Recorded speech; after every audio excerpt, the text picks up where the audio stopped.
যেই আসুক তাদের বুঝে নিতেই লাগবে 1 বছর, তারপরে নেবে তারা প্রতিশোধ ভাঙচুর। তাহলে কি হলো?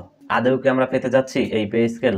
অন্তর্বর্তীকালীন সরকারের অর্থ উপদেষ্টা সালাউদ্দিন আহমেদ কি বলল পে স্কেল নিয়ে? প্রথমে আমিও বিশ্বাস করতে পারিনি, পরে বিষয়টি নিয়ে একটু ঘাটাঘাটি করে দেখি ভিতরের রহস্যটা কি। অন্তর্বর্তীকালীন সরকারের অর্থ উপদেষ্টা সালাউদ্দিন আহমেদ এই পে স্কেলের বিষয়টা নির্বাচিত সরকার অর্থাৎ 2026 সালের ফেব্রুয়ারি মাসে নির্বাচনে যে দল জয়ী হবে তাদের উপর ছেড়ে দিয়েছেন। এখন প্রশ্ন হলো, এত কিছু করে তাহলে কি হলো? নবম পে স্কেল দেবে, কমিটি গঠন করলো, জাতীয় নির্বাচনের পূর্বেই ঘোষণা করা হবে নবম পে স্কেল, ঢাকঢোল পিটিয়ে জানানো হলো। তাহলে এখন এই শেষ মুহূর্তে এসে এটা কেন বললো? আর নতুন সরকার আসলেই কি পে স্কেল ঘোষণা করে দিবে? যেই আসুক তাদের বুঝে নিতেই লাগবে 1 বছর, তারপরে নেবে তারা প্রতিশোধ ভাঙচুর। তাহলে কি হলো?